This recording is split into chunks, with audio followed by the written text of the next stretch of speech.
کہ ختم نبوت زندہ باد، ختم نبوت زندہ باد، ختم نبوت زندہ باد، ختم نبوت زندہ باد۔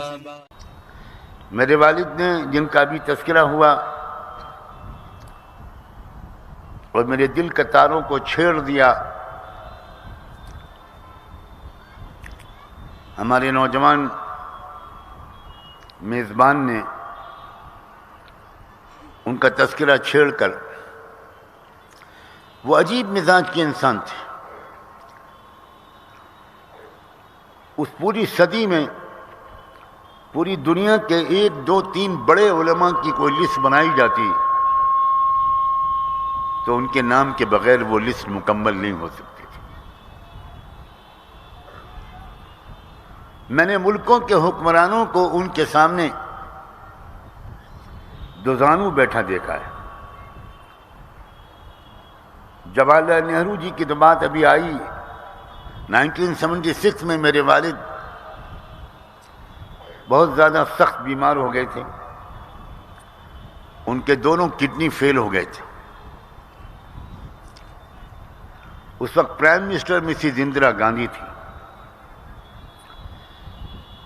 مسز گاندھی کو پتہ چلا تو وہ جانتی تھیں کہ ان کے والد نہرو جی مولانا منظور نعمانی کا کتنا احترام کرتے تھے، تو مسز گاندھی نے اس رشتے کو نبھاتے ہوئے دلی سے اپنے پرسنل ڈاکٹروں کی ایک پوری ٹیم بھیجی۔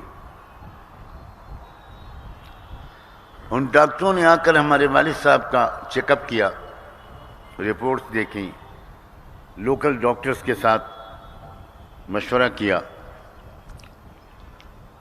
اور انہوں نے کہا کہ ہم میڈم مسز گاندھی کو جا کر اپنی اوپینین دیں گے، اپنی رائے دیں گے۔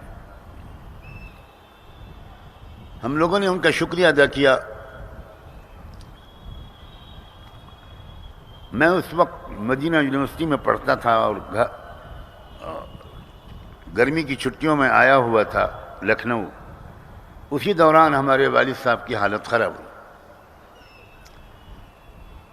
مسز گاندھی کے فزیشنز کی ٹیم نے، ڈاکٹروں کی ٹیم نے دلی جا کر مسز گاندھی کو اپنی رپورٹ دی، تو مسز گاندھی نے فوراً دلی سے اسٹیٹ ایئر کرافٹ سرکاری ہوائی جہاز بھیج دیا۔ 2 ڈاکٹر ساتھ میں آئے اور انہوں نے ہمارے گھر میں آ کر یہ کہا کہ ہماری رپورٹ سن کر مسز گاندھی نے کہا کہ مولانا منظور نعمانی صاحب کو فوراً دلی لاؤ، ہم دلی میں ان کا علاج کرائیں گے، لکھنؤ میں صحیح علاج نہیں ہو پائے گا۔ میرے بڑے بھائی سارے معاملے کو ہینڈل کر رہے تھے۔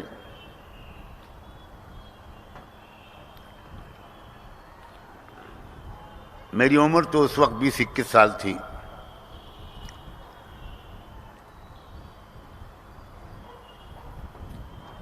ہم لوگوں نے بہت شکریہ کے ساتھ، ہمارے بھائیوں نے وہ اسٹیٹ ہوائی جہاز واپس کیا۔ لکھنؤ سے جو کلکٹر اور SSP صاحب آئے تھے ان کا شکریہ ادا کیا اور کہا ہماری خاندانی روایات اس کی اجازت نہیں دیتی کہ ہم کسی سرکار کا احسان لیں۔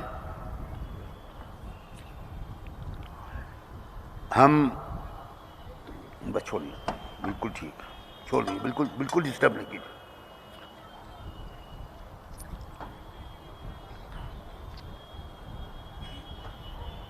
شکریہ کے ساتھ ان کو واپس کیا۔ اگلے دن مسز گاندھی خود لکھنؤ آ گئیں۔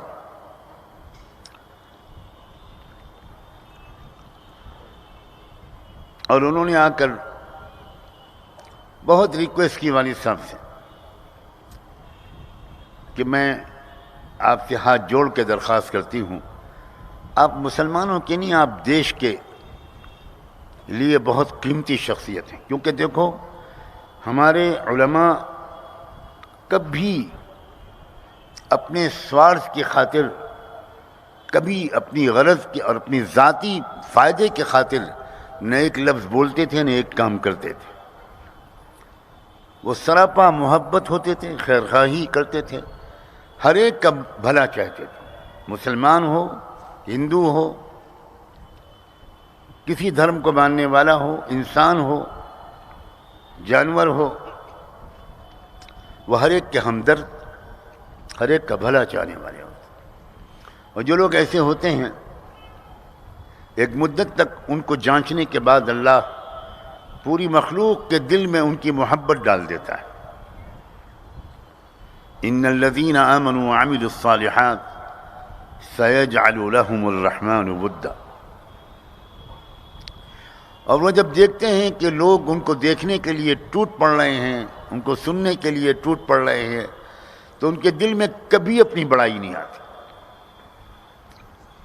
وہ ہمیشہ یہ منظر دیکھ کر سر جھکا رہتا ہے ان کا, اور ان کے دل سے رسول اللہ کی یہ دعا نکلتی رہتی ہے کہ اللہم اجعلنی فی عینی صغیرا وفی اعین الناس کبیرا. اللہ مجھے اپنی نگاہوں میں چھوٹا بنائے رکھیے گا. لوگوں کے دلوں میں اگر میری بڑائی آ جائے اور اس کی وجہ سے آپ کی بات لوگوں کے دل میں اتر جائے تو یہ آپ کا فیصلہ ہوگا, لیکن اپنے نگاہ میں بڑا نہ بن جاؤں. کیونکہ جو انسان اپنے کو بڑا سمجھنے لگتا ہے اس سے بڑھ کر دنیا میں ذلت اور رسوائی کسی کی قسمت میں نہیں لکھی جاتی. مسز گاندھی کا شکریہ ادا کیا گیا اور ان سے کہا گیا زندگی اور موت اللہ کے ہاتھ میں ہے. ہم حکومت کا کوئی احسان لے کر دلی جا کر علاج نہیں کرانا چاہتے. اگر دلی جانا ہی ضروری ہوگا تو ہم اپنے طور پر جانے کی کوشش کریں گے. ویسے امید یہ ہے کہ ضرورت نہیں پڑے گی. مسز گاندھی شرمندہ ہو کر شکریہ ادا کر کے واپس گئیں. میں نے اس لیے یہ بات سنائی ہے کہ علماء کی ذمہ داری کیا ہے. میں علماء سے کہنا چاہتا ہوں,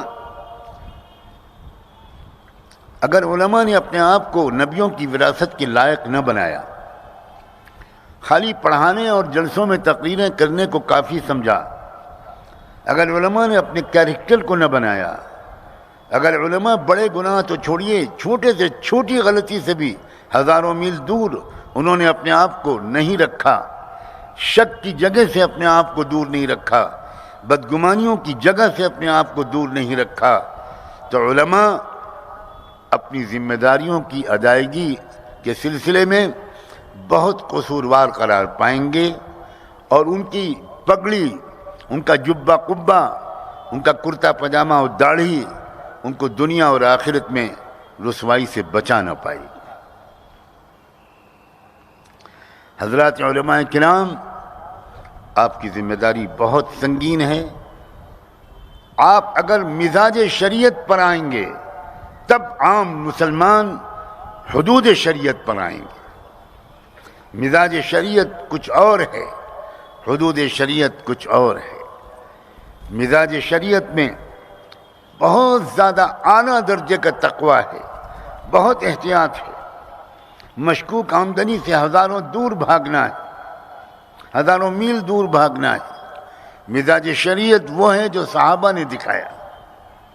مزاج شریعت وہ ہے جو امام ابو حنیفہ, امام شافعی, امام مالک, امام احمد, امام بخاری, امام اوزاعی, لیث ابن سعد, امام سفیان ابن عیینہ, سفیان ابن لیث, ان لوگوں نے جو مزاج دکھایا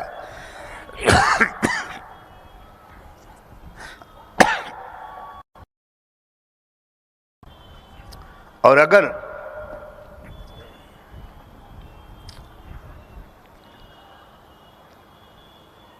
آپ کو پچھلے دور کے بزرگوں کی تاریخ بھول گئے ہوں آپ, تو میں کہنا چاہتا ہوں مزاج شریعت وہ ہے جو حجت الاسلام حضرت نانوتوی کی زندگی میں تھا, نابغ عصر امیر المؤمنین فی الحدیث حضرت گنگوہی کی زندگی میں تھا, حکیم الامت حضرت تھانوی کی زندگی میں تھا, حضرت مولانا محمد الیاس کاندھلوی کی زندگی میں تھا, مولانا ابوالحسن علی ندوی, مولانا محمد یوسف کاندھلوی, مولانا محمد منظور نعمانی اور ان جیسے دوسرے اہل اللہ کی زندگی میں تھا، وہ مزاج شریعت پر عمل کرتے تھے۔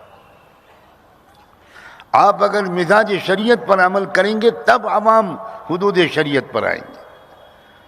آپ اگر نفلیں پڑھیں گے، تہجد پڑھیں گے، اوابین پڑھیں گے، صبح و شام ذکر کریں گے، قرآن مجید کی تلاوت رو رو کر کریں گے، تب عوام فرض نمازیں پڑھیں گے، تب عوام فرض روزے رکھیں۔ اور اگر آپ بھی حدود شریعت پر آ گئے، اللہ نہ کرے اللہ نہ کرے، تو عوام حدود شریعت کا خیال نہیں رکھیں گے۔ پھر عوام وہ سب کریں گے جو آج کے عوام کر رہے ہیں، وہی رشوت، وہی سود خوری، وہی مشکوک آمدنی کا کھانا، وہی حلال و حرام کے درمیان فرق نہ کرنا، وہی شادی بیاہ میں لاکھوں کروڑوں روپے خرچ کر دینا، وہی بے پردگی، وہی بے حیائی، وہی عریانیت، وہی ننگا پن۔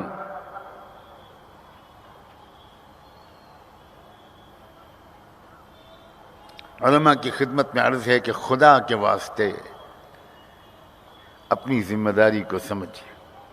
جی S herbal wholesale Ayurvedic ادویات کا قابل اعتماد مرکز۔ تجارت کے خواہش مند حضرات کو ہم مکمل ٹریننگ دیتے ہیں۔ ہمارے ساتھ تجارت کر کے بھرپور پیسہ کمائیں۔ علماء کرام، حفاظ، ڈاکٹرز اور میڈیکل والوں کے لیے خصوصی رعایت۔ تفصیلات کے لیے ابھی رابطہ کریں۔